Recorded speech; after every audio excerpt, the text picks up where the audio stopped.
Conor McGregor is now 35 with 14 fights in the UFC. Just for the sake of simplicity, who really cares about his non-UFC fights? You know what I'm saying? So I'm just gonna head straight into it. Just know that the criteria is a mix of performance, storyline, and hype, meaning there will be losses over wins. So if you don't understand that, rewind it a couple times and I think you'll get it. So let's get right into it. At number 14, we have Dennis Siver. Dennis Siver is one of those fights that a lot of people forget about. Besides the fact that Dennis looks like a second form of Brock Lesnar, it was one of those fights where one guy is so much better than the other that it wasn't the most entertaining and it led to a pretty standard stoppage. One of the types of knockouts that's actually kind of boring. In terms of the performance side of this, it's obviously not a knock on Conor, but the build up for the event also wasn't that great and it could have been a lot bigger, especially considering the fact that it was Conor McGregor in Boston. I feel like it's more known that Conor knocked some dude out in Boston than the fact that he was in a #1 contenders fight, and there's really nothing too iconic that came from this other than the fact that it let Conor go on to get a title shot and it was at TD Garden. Number 13 is Max Holloway.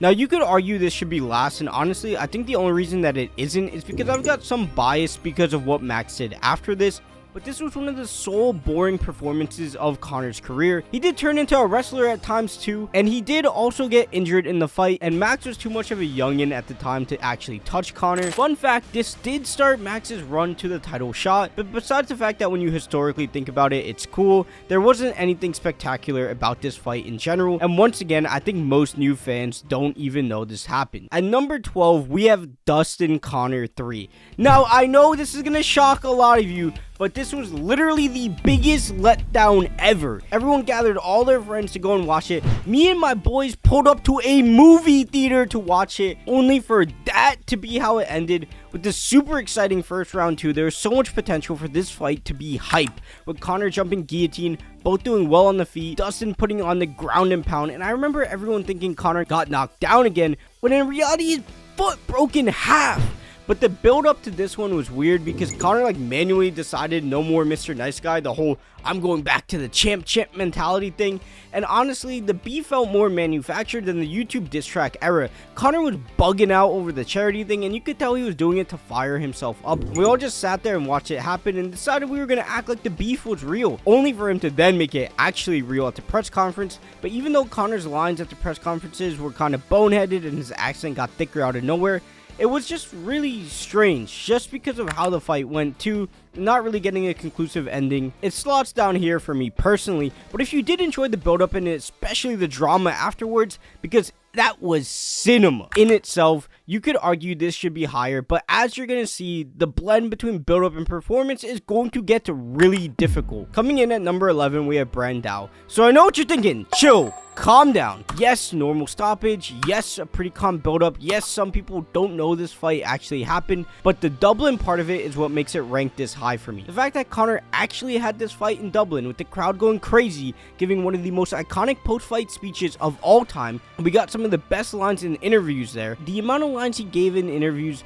will feed YouTube Shorts creators for decades. To have that impact 10 years later, almost 10 years to the day to be exact, is insane, and maybe it's because I'm pretty in tune with the MMA world, this one ranks higher for me than it would for most people, but it did make him go from a star to a superstar in Ireland, and of course back then you can just assume Conor had a flawless performance because he did. Number 10 is Brimage. This one, similar situation before, but it was his first fight in the UFC, and it was a real test for Conor. And the performance for this one is why it ranks higher for me than Brandao, because this knockout was something special. Unlike some of the other ones, it's still being put in highlight reels to this day. And the commentary call was iconic as well, and it was very clearly where a star was born. Although Brimage isn't the greatest fighter of all time, Conor still managed to put a stamp on this one, and it had his 50 G's post-fight speech. And just like he wanted 50 G's, can y'all leave a like on this video, please, and let me know what you want to see next. Coming in at number 9, we have Dustin Conor 2. We're getting into the big boy league now, because from this point forward, it's basically debating good versus great to amazing to holy shit, this is so hype. So Conor Dustin 2, the layoff, the comeback after Conor sparked Cowboy, and holy shit, the countdown for this one went crazy. The amount of promo was out of this world. Everyone thought Dustin was gonna get lit up, and Conor Khabib 2 was in the forefront of everyone's mind. Khabib was sitting there watching Conor. Conor seemed like he got off the coke and a lot of his interviews were him saying he wanted a 5-round war, and he wanted to answer questions about his cardio, and the fight was exciting as well. Conor clearly with that heavy boxing stance. He did say that was due to the fact that he was supposed to box Dustin and box Manny Pacquiao, but geez, you know, we're all couch coaches here. He did come out with a super heavy boxing stance that he should have adjusted. And honestly, besides the low leg kicks, he was doing really well from the shoulder strikes to the exchanges on the feet, but that ending will forever be iconic, and it really made Dustin into a megastar as well. And you could argue that no event has altered the course of the lightweight division more than UFC 257. And it being during the heart of COVID is when many new fans started watching. The only reason it isn't higher is because the fact the build-up was more calm and kind of weird, to be honest. Even though the interviews were good, the whole vibe of them made Conor feel a lot older than he was. Number 8 is Cowboy. I mean, the return of Conor McGregor to spark out Cowboy in under a minute, similar to the situation as the last one. Well, actually exactly the same situation as the last one. Has anyone made more returns to the octagon than Conor? Jesus Christ, making this list, you actually realize how much more Conor could have fought in his 11 years in the UFC. But anyways, to come back and knock out someone like Cowboy that quickly with a head kick, when everyone said Cowboy's only chance was to catch Conor with a head kick, and the shoulder strikes off the rip, it was just the perfect performance, and everything after with him versus Masvidal or him versus Khabib should have been made immediately. And Stephen A saying Cowboy gave up, which Cowboy did confirm like 2 years later that he did give up, but it was just when 2020 seemed like it was going to be the perfect year for everything, and that was the perfect situation that you want your superstar to come back to. And at number 7 we have Dustin 1. I would imagine this is my hottest take. Putting this so high is definitely going to be controversial, but it's somewhat influenced by the amount of docu/video essays I've seen on the Conor-Dustin rivalry. But this fight had one of the best build-ups in all of Conor's career, between being a good blend of fun and not over-aggressive but creative verbal spars.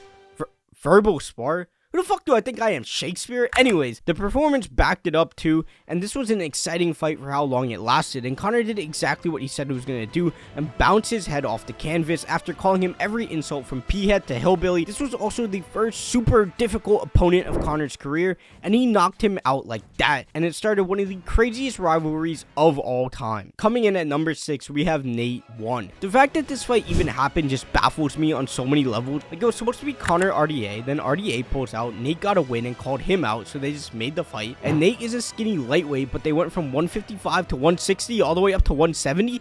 Like, who just let Nate do that? That makes no sense at all, but it did create one of the most iconic buildups of all time. And I feel like you can see the stark difference in Nate to Conor here, because Nate came up with that black t-shirt and Conor is all decked out with suits, and Nate can barely speak English and Conor got that Irish accent. It literally is some anime storyline shit, which was awesome. And the fighting between camps and how the fight went is just poetic, with Conor winning round 1 with ease, and these fancy strikes to Nate hanging in there with his dirty boxing to basically knocking Conor out to force him to shoot, and Conor tapped mad quick. Look, I'm not one to talk, I've never done no jiu-jitsu, but Conor did tap pretty quick. And Nate gave his iconic post-fight speech, which also led to him going on the post-fight show and giving one of the best interviews. This is easily when you could see the UFC reach another level. It went from big to one of the biggest things in the world, with Conor and Nate bringing in all kinds of celebrities. The attention these two brought in easily rose the ceiling of the UFC to where it could go and just become this massive conglomerate we see today. Number 5, we have Chad Mendes. There is a world where I put this number 1 because of my bias and what I like. It is crazy. The craziest storylines I think we have in Conor's career. You have Conor supposed to fight Aldo. Aldo immediately pulls out, and he immediately says yes to Chad, and then he tears his ACL in training, only to fight, and he goes on to get cut up and beat up in the first round, and then start the second round the same way, taken down, beat up, only to knock Chad out. And the short build-up we did have for the fight was pretty good, and in some ways we should account the world tour for Aldo for this fight because it's the same thing. But for the fact that it was short notice, Conor still did get some good lines in for the build-up that I think will live on. But the real story here is the fact that Conor did not care, nor did he care about who he was fighting or the fact that he was injured. But to do that and knock him out to win the interim title will forever be iconic, and it was one of the biggest events of all time at that point, against the style of fighter that Conor was supposed to struggle against. Chad Mendes was someone that had fought Aldo before, and Chad had an insane resume and was one of the best wrestlers in the UFC at that point, and he didn't have terrible striking either. Most people thought this was going to be a hurdle that Conor may not be able to pass, and he did, and it was one of the moments that made Conor a legend. At number 4, we have Khabib. And we're moving into crazy crazy territory now, because this is obviously the biggest fight of Conor's career. I'm sure a lot of you would have had this at number 1 because of the insane build-up, and there probably will never be a build-up on that level again. The darkness of the press conference that still gets talked about to this day, not to mention the fact that this was Conor's first fight after fighting Floyd, and he had reached a point where he legit seemed like the Mad King. Like, this dude seemed like he completely lost it. Proper 12 had just launched as well, and Khabib was coming off a weird performance against Ally Quinta, and the fight itself was exciting with a close first round, Conor defending takedowns better than most of Khabib's opponents, to Conor getting 10-8'd in the second round, Khabib talking to him, and a lot of people think if it wasn't Conor versus Khabib, Herb would have stopped it right there, but Dominic Cruz thinks he was just trying to gas him out. Then Conor came back and won round 3 to be the first fighter to ever take a round off Khabib, and he was winning the 4th round up until he made that big mistake and got neck cranked to hell. And some people clown Conor for tapping to that, but let's be honest here, you have Khabib on your back. You're not getting out of that situation. You might as well tap. And then after the fight ended, Conor gets jumped in the octagon afterwards, and he did win some of those battles. And then Bruce announced a winner in an empty octagon, and both of them getting suspended, which still makes no sense to me why Conor got suspended when Khabib literally jumped Dylan Dennis and did us all a favor. But that was the biggest fight in UFC history, one of the most lucrative build-ups there will ever be,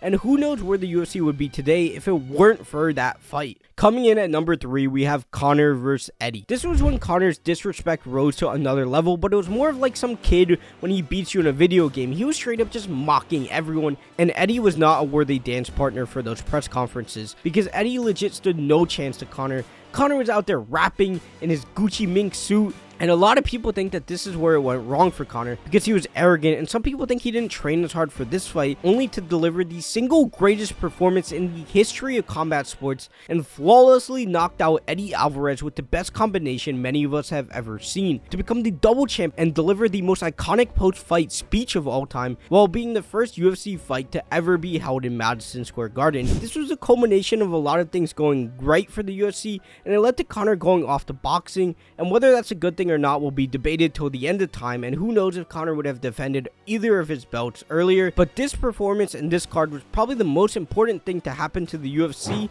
since the TUF Season 1 finale. Number 2, we have Jose Aldo. The build up to this fight was absolutely insane and through the roof, and I cannot believe the circumstances here. For Jose to be undefeated for 10 years and to be a striker, to be knocked out in 13 seconds. 13 seconds, like what? I still can't believe this happened. I don't know if I will ever believe this happened. Ilya and Sean becoming champ felt crazy but believable. But for Conor McGregor, the dude with all the hype in the world, to knock out Jose Aldo in 13 seconds, it makes the UFC feel like a fairy tale. I wish they gave Dustin some of that energy, but the buildup of this fight is going to be used by every body language guru for years to come, as it's labeled the perfect example of mental destruction in the UFC and made Conor McGregor into a worldwide superstar. And coming in at number 1, we have Conor Nate 2. This is literally an anime story. Everything about this fight, from the build-up and the war between camps to Conor coming back with an even more aggressive attitude, and the fight going back and forth to a split decision war, to this day it is one of the biggest pay-per-views of all time, and everything the build-up was leading to delivered on every single front possible, and I don't think there will ever be a storyline on this level again. So if you enjoyed this video, why don't you check out this one on Conor McGregor's Prime, and make sure you leave a like, subscribe, and don't forget, we're just getting started, we're going to stay consistent, and I'll see you in the next video.